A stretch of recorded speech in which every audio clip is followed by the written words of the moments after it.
So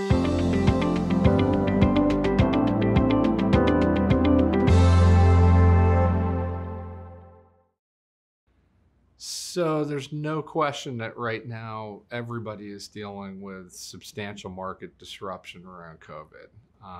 Businesses are working remotely.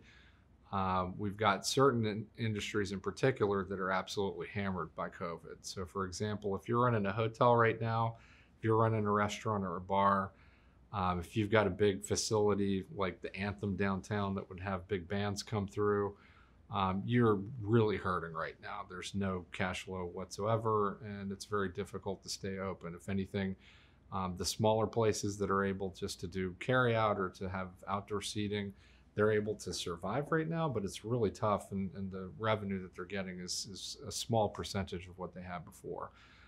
Federal stimulus has helped, but many of those businesses have either failed or are failing. We're probably going to see a real big wave of closures and evictions and downturn in terms of that industry moving forward here over the next few months. That by itself probably translates to a pretty substantial increase in the amount of vacancy, changes in commercial real estate, potential impacts on financing defaults as you start to lose tenants. Then all of a sudden you're not meeting your obligations for percentage occupancy, for covenants in your financing on the building if you're a building owner. So these things tend to cascade up and down the contract and finance food chain. At this point, from my viewpoint, the full impact of this hasn't been absorbed into the marketplace at all yet. If anything, it's gotten kicked down. The can's gotten kicked down the road for 6 months while we had this big stimulus injection, and we've had substantial impediments to collection and eviction efforts if you wanted to go that route. Number one, a lot of courts were just closed for months. They're just starting to open back up now.